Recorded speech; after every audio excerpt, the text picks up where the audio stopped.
The Kiwi Party believes that parents are responsible for their children's education. As a result, competition is required in the educational sector so as to recognise both parental responsibility and choice, and this would be achieved through funding following the student. Education in New Zealand is suffering from a deep malaise, which, like an elephant in the room, is seldom, if ever, acknowledged.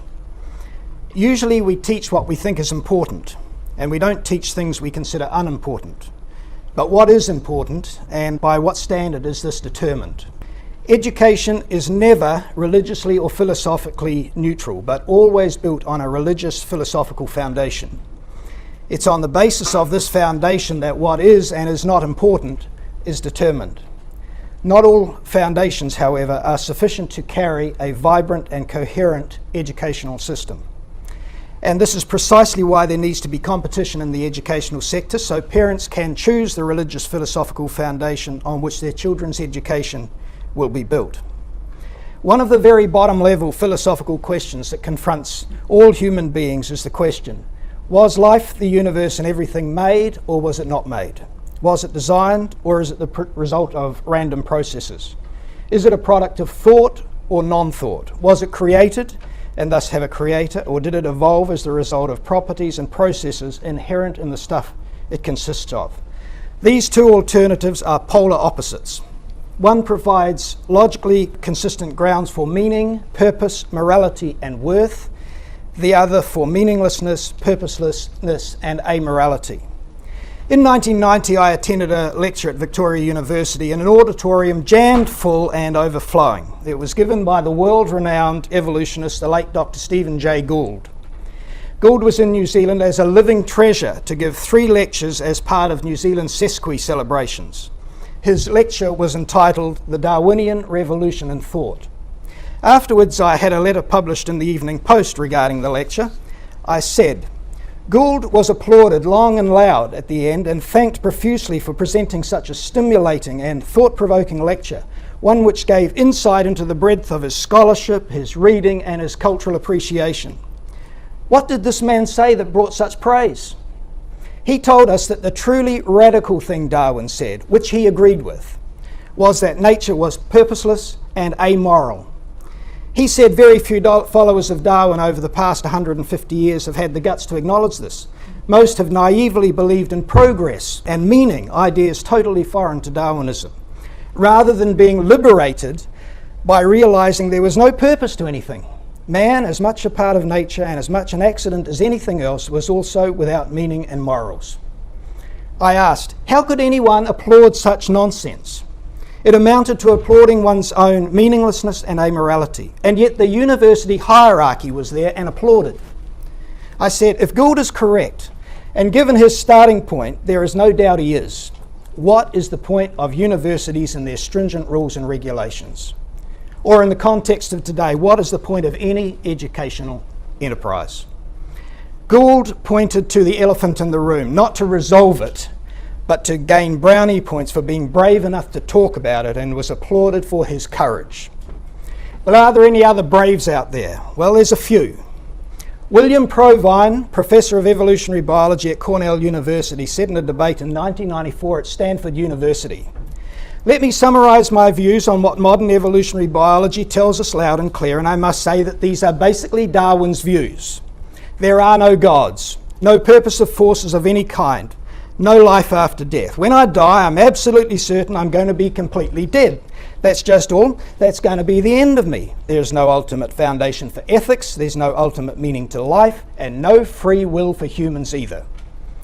Richard Dawkins said, the universe we observe has precisely the properties we should expect if there is, at bottom, no design, no purpose, no evil, no good, nothing but blind, pitiless indifference.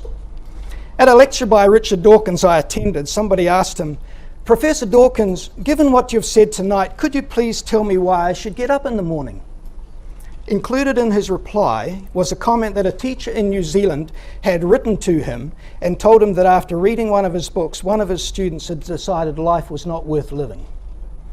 Given the majority of New Zealand's education system is built on ideas indistinguishable from those of Dawkins, the rate of teen suicide in this country should not surprise.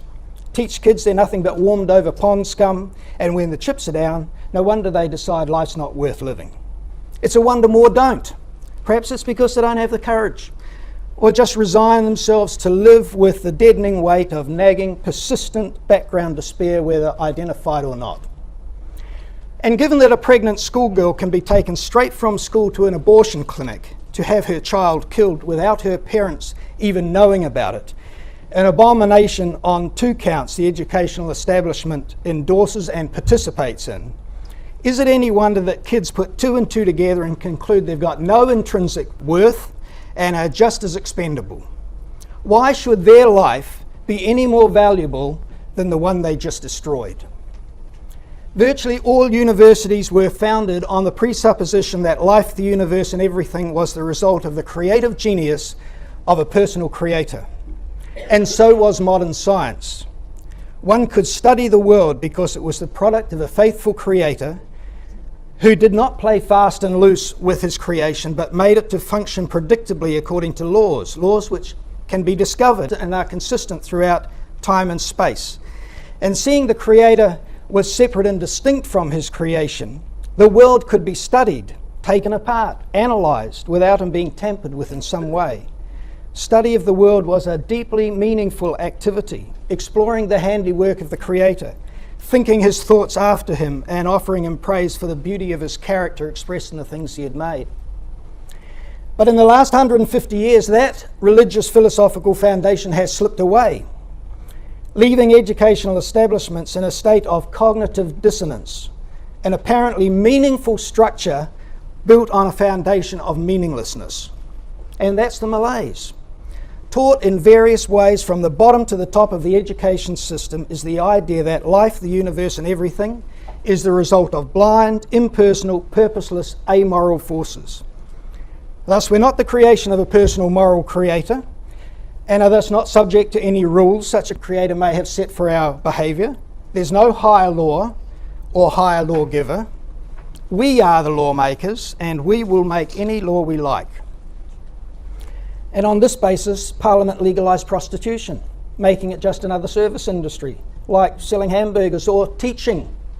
In fact, the teacher up north understood that seeing prostitution was legal, she could legitimately do it as a second job.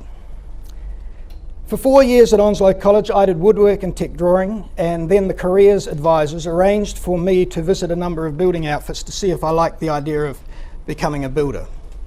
Building is a valid service industry for students to train and find employment in.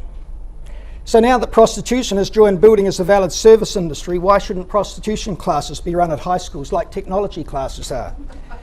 And why should career advisors not arrange trips to brothels for aspiring prostitutes?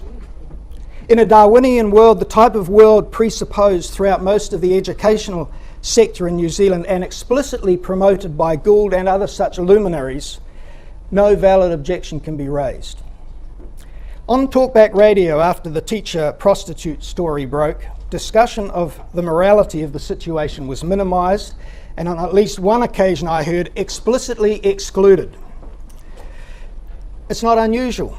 Talk of morality is excluded from the table in virtually all public discussion in our culture. Why is that? Because as soon as you allow morality in, you acknowledge a higher law and a higher lawgiver. But as evolutionary biologist Richard Lewontin said, we cannot allow a divine foot in the door. With a divine foot in the door, the room is turned upside down and everything is different, including education. It's as though winter has broken, spring has arrived, and the sun is shining on a world vibrant and pulsating with meaning and purpose and stunning technicolor. Parents who have higher aspirations for their children than for them to be taught on a religious philosophical foundation of meaninglessness, or for them to be guinea pigs in politically motivated social engineering experiments, or subject to fraudulent environmental propaganda, or exposed to child abusers peddling the corrupting ideology of sexual pervert Alfred Kinsey, should not be compelled to accept lower standards than they desire. They should be free and enabled to choose an education consistent with their aspirations for their children. Kiwi Party policy is for this freedom of choice in education and would make it available to parents in the Mana electorate. Thank you very much.